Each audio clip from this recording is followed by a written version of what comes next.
This week on Jerusalem Dateline, Israeli leaders pay tribute to Queen Elizabeth II and her inspirational legacy. And mixed messages from America on support for the Iranian nuclear deal. And two unique archaeological finds from First Temple times. All this and more this week on Jerusalem Dateline. Hello and welcome to this edition of Jerusalem Dateline. I'm Julie Stahl. Israeli leaders paid tribute to Queen Elizabeth II after Great Britain's longest reigning monarch died at the age of 96. Tel Aviv lit up its city hall with the British flag. Israeli Prime Minister Yair Lapid sent condolences on behalf of the Israeli people and said on Twitter she leaves behind an unparalleled legacy. Israeli President Isaac Herzog said in a statement that Queen Elizabeth was a historic figure. She lived history, she made history, and with her passing, she leaves a magnificent, inspirational legacy. And Defense Minister Benny Gantz tweeted that under her reign, UK-Israel relations flourished. Even though Queen Elizabeth visited dozens of countries, including some in the Middle East, she never visited Israel. But her husband, the Duke of Edinburgh, and her sons, Prince Edward and then Prince Charles, did.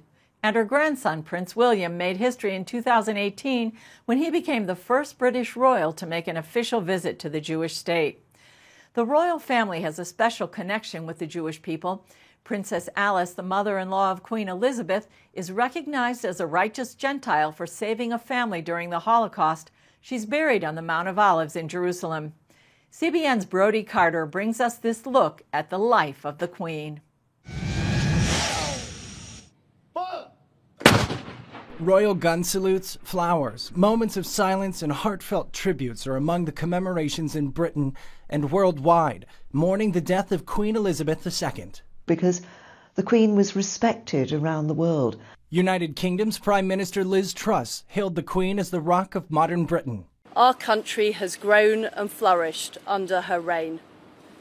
Britain is the great country it is today because of her. A double rainbow appeared in the sky over Buckingham Palace shortly before the announcement of the Queen's death, news that stunned the public. Shocked. I can't believe it. I'm gutted. Absolutely gutted. Quite shocking, really. You kind of always knew it was coming, but when it happens, it's just sad. Born April 21st, 1926 in London's Mayfair district, Queen Elizabeth was born to King George VI and became the Princess of Wales during the Second World War. And when her father died of cancer, the 25-year-old princess became queen in 1952. Prime Minister Winston Churchill is among the dignitaries who watch as the Archbishop of Canterbury confirms Elizabeth's sovereignty by placing on her head the 6-pound King Edward's crown. Known for her pageantry as a royal queen, her exemplary leadership, and her public statements of faith in Jesus Christ, Queen Elizabeth even developed a friendship founded in faith with the famous American evangelist Billy Graham. For me, the teachings of Christ and my own personal accountability before God provide a framework in which I try to lead my life. I, like so many of you, have drawn great comfort in difficult times from Christ's words and example. The monarch in Britain is in some ways the head of the Church of England, and she took that role very, very seriously. Nicoletta Gulace, historian of British history at the University of New Hampshire, says the Queen honored that position and remembered those who served her country in wartime. She never missed a Remembrance Sunday when people remembered the veterans of the 2 world wars. In fact, this year she tried very hard to make it, but her mobility and health issues got in the way. But the other times, she only missed it when she was pregnant. She attended church services regularly, and as you said, she gave a warming and inspiring address to the nation every single Christmas. And her handling of foreign relations, along with the pageantry of the crown, made her a beloved figure around the world. London Bridge is down. Those are the code words for the Queen's death, spoken Thursday by her private secretary to inform the Prime Minister and the Council, setting into motion the events leading up to the coronation of her son, King Charles III. I think that this is going to shake Britain to the core, but it's also going to have an impact on people throughout the Commonwealth, some of whom looked upon her as a crown head, even though they were living in independent countries. Great Britain recently celebrated the Queen's Platinum Jubilee, a commemoration of 70 years on the throne. Elizabeth ruled longer than any other monarch in British history.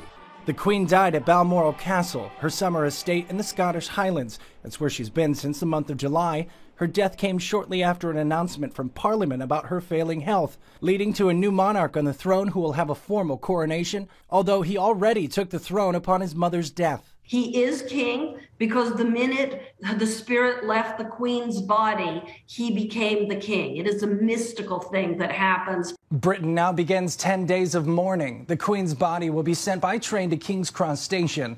Charles will be there with Prime Minister Truss.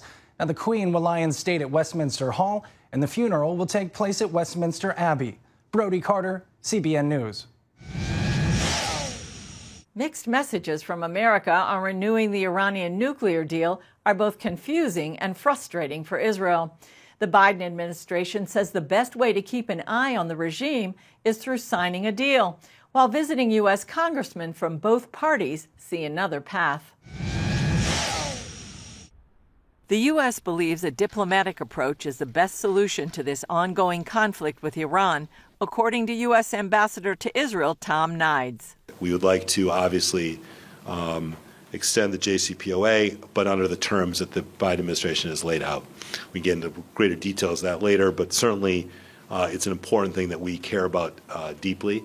Nides told foreign journalists that President Biden would not tolerate a nuclear Iran. The president has articulated many times we will not stand by to let the Iranians obtain a nuclear weapon. And the president has articulated this both to Prime Minister Lapid and to the leadership of this government that we will not tie Israel's hands to defend itself against Iranian aggression. Supporters of re-entering the 2015 deal believe the original agreement effectively restrained Iran's nuclear capabilities, although military intelligence reports and UN inspectors have refuted that conclusion. A visiting bipartisan delegation of U.S. senators and congressmen stated opposition to any Iranian nuclear agreement. In terms of the Iran nuclear agreement, there will be bipartisan opposition. It will be up to the administration as to whether or not they should enter into the agreement. Republican Senator Lindsey Graham says he and Democrat Senator Bob Menendez have put forth a different plan. Senator Menendez and myself have offered an alternative to the JCPOA, allowing Iran and Sunni Arab nations to have nuclear power, but all their enrichment would be done outside the region, so you wouldn't have to worry about nuclear proliferation. Menendez says any agreement must pass congressional review. If it does, he and Graham want additional legislation that would subject Iran to continuing reviews. And he says the International Atomic Energy Agency should investigate and draw a conclusion about undeclared Iranian sites. That conclusion, I think, would only lead us to the fact that Iran did seek to produce nuclear weapons. They lied to the world. And now the question is, how do you frame their march forward? Both the senators and ambassador agree that U.S. support for Israel is unwavering. All of us believe it's a good investment in America's national security to have a strong and capable Israel. So no matter the outcome of the election, there's not going to be any major change in support for Israel, no matter who is in charge of the House and the Senate. The Israeli military released its final conclusions from the investigation into the shooting death of journalist Shireen Abu Akleh. Abu Akleh, a Christian Arab, was killed while covering an Israeli counterterrorism raid in the Palestinian refugee camp of Jenin in May. Her death sparked an international outcry and Palestinian accusations of war crimes. According to the military findings, it is not possible to unequivocally determine the source of the gunfire. However, there is high possibility that Ms. Abu Akleh was accidentally hit by IDF gunfire. The IDF chief of staff emphasized that Israeli soldiers had been shooting at terrorists who were firing at them. Abu Akleh's former employer, Al Jazeera's bureau chief, blasted the report and accused Israel of lying. Her family credited U.S. pressure for the report, but called for an independent investigation. Later, a U.S. State Department spokesman said the U.S. would press Israel to closely review its policies and practices on rules of engagement and consider additional steps to mitigate the risk of civilian harm, protect journalists, and prevent similar tragedies in the future. Prime Minister Yair Lapid rejected the call, saying Israel never deliberately shoots innocent people. We're committed to the freedom of the press and to the strictest opening fire rules in the world. I will not allow an IDF soldier that was protecting himself from terrorist fire to be prosecuted just to receive applause from abroad. No one will dictate our open fire policies to us when we're fighting for our lives. Israeli and German leaders marked the 50th anniversary of the Munich Olympics massacre. During the 1972 Summer Games, Palestinian terrorists took Israeli athletes and coaches hostage, murdering 11 of them and a German policeman. At the ceremony, German President Frank-Walter Steinmeier asked forgiveness for multiple failures of his country. We can't make up for what happened or for what you experienced and suffered in the way of resistance, ignorance, and injustice. That ashames me. That's why I offered an apology in Munich 5 years ago, and I add today, as this country's head of state, and in the name of the Federal Republic of Germany, I seek your forgiveness for the inadequate protection of the Israeli athletes at the Olympic Games in Munich, and for the inadequate resolution afterward, for the fact that what happened could happen. It's been almost half a century, but this is an important moral and just step toward the victims, the families, and history. Coming up, the impact of the Abraham Accords on the Palestinians.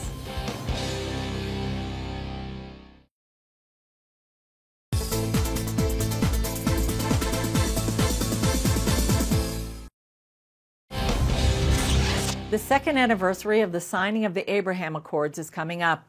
We spoke with former Israeli intelligence officer Avi Melamed about where the accords are heading and the impact they're having on the Palestinians. We're approaching the 2-year anniversary of the signing of the Abraham Accords.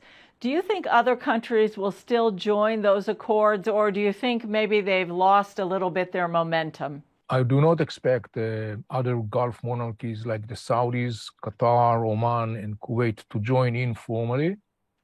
But it's not necessarily has to do anything with momentum. It's because of other calculations. So in the foreseeable future, I don't see those states joining formally to the Abraham Accord. What impact do you think these renewed talks with Iran towards a nuclear deal, what impact is that having on the way the Abraham Accords are viewed in the Middle East, on the way Israel is viewed? The Gulf monarchies who are severely threatened by the Iranians are seeking to have normal relations with the Iranians. They are saying to Iran, look, we are neighbors and we want to have a good relationship. We just want you to keep out of our business. The Mullah regime in Tehran has different perspectives, as we all know. Now, the story of the Abraham Accord doesn't necessarily mean that tomorrow morning we are not going to see the renewal of relationship between Saudi Arabia and Iran. It will happen probably sometime down the road. And other players in the region, the Gulf monarchies like Qatar and Kuwait already and Oman already have good and going on a relationship with the Iranians. That being said, we have to take into consideration that the Arab Gulf monarchies know exactly who is the bully that lives next to them. And they have zero trust in the Iranian, and they have a very good reason not to trust the Iranians. Meaning that in the context of the Abraham Accord, the Arab Gulf monarchy would, on the one hand, renew the relationship with Iran, strive to have a normal sort of like relationship with Iran. But on the other hand, I find it very difficult to believe that they will drop the Israeli card from their possession, because in the end of the day, Israel is viewed by them as a very significant potential partner for a long-term strategic interest. And one of them, not the only one, is the issue of the Iranian threat. So is there anything else you would want to add regarding the Abraham Accords or how you see the Middle East moving these days? Well, look, regarding the Abraham Accords, I think that it's a very significant point to note in that context. It is the context of the impact on the Israeli-Palestinian trajectory. The Palestinians, it's not a secret, were very disappointed, and they have been using some very harsh terms to express their discontent with the Abraham Accords, bordering also issues of like, it's a treachery, the Arab world has been betraying the Palestinians, they are throwing the Palestinians under the bus, and so on and so on. But in the end of the day, the Palestinians know exactly the balance of power in the region. They are part of the Arab world. and they do need significantly the support and the friendship of particularly the major Arab Gulf players, Egypt, and so on and so on. Up next, a rare First Temple era document is returned to Israel through an intelligence operation.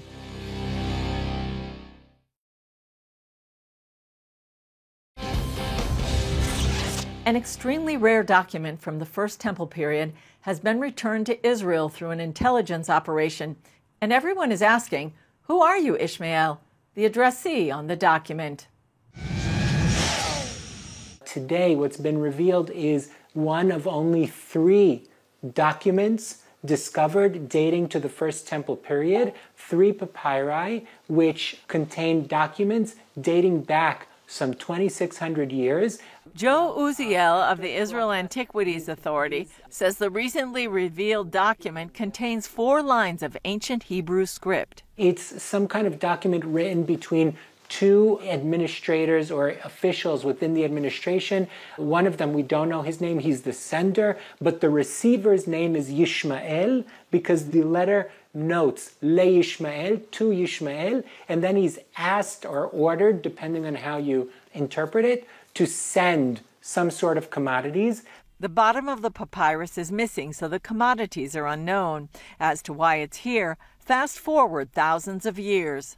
We don't know exactly when it was found. It was found by looters and taken to the Rockefeller Museum. But at some point in the 60s, it is given to a woman who is visiting Israel from the United States. And she takes it back home with her, and she frames it along with a picture of the curator of the Rockefeller Museum and an antiquities dealer who is known to have been involved in the sale of scrolls. When the woman passed away, she gave the relic to her son. The anti-robbery unit of the Israel Antiquities Authority, together with Professor Achituv, become aware of this document's existence.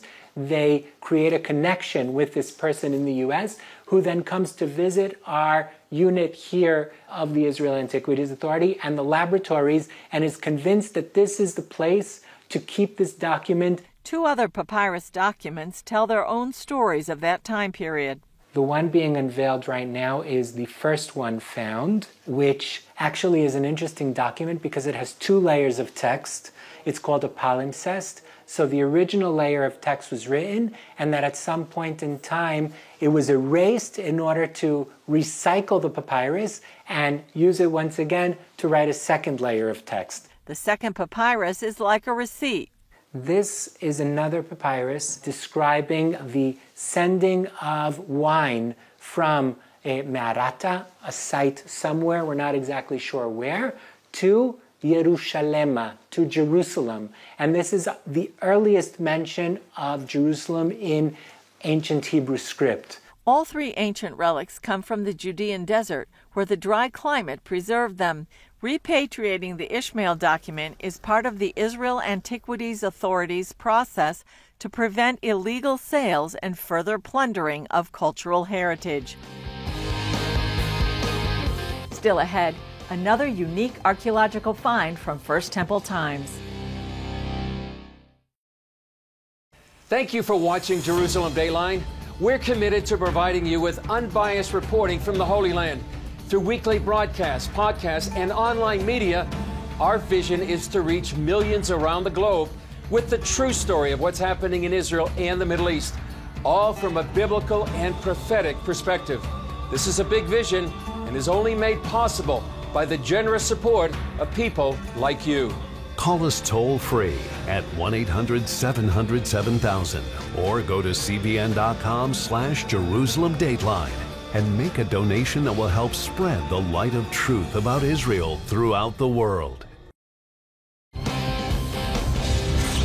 For the first time, Israeli archaeologists have uncovered rare pieces of ivory from the First Temple period. It provides more clues about life in that ancient Bible time.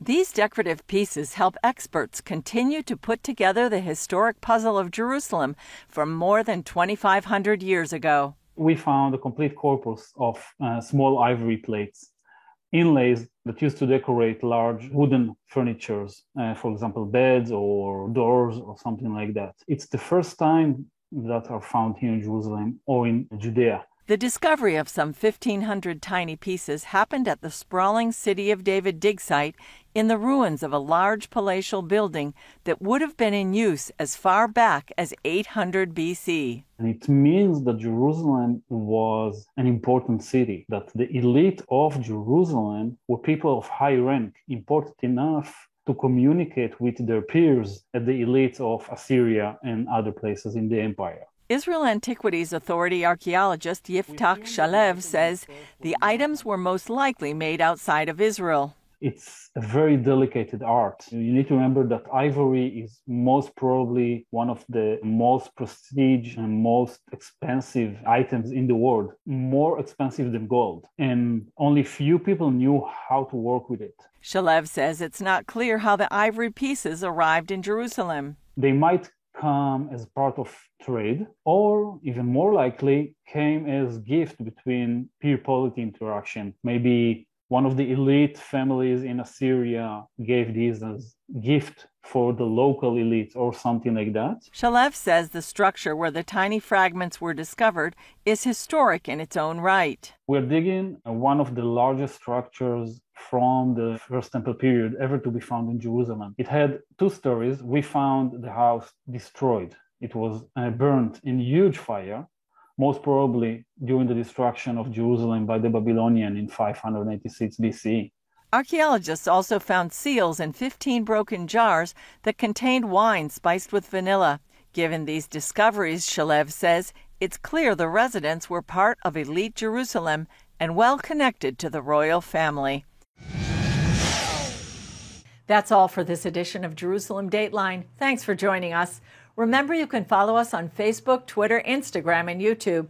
And you can also access CBN content through our CBN News and other CBN apps. And don't forget to sign up for our email blasts so you can continue to receive all of our exciting CBN content. And remember, the God who's watching over Israel, and you and me, neither slumbers nor sleeps. I'm Julie Stahl. We'll see you next time on Jerusalem Dateline.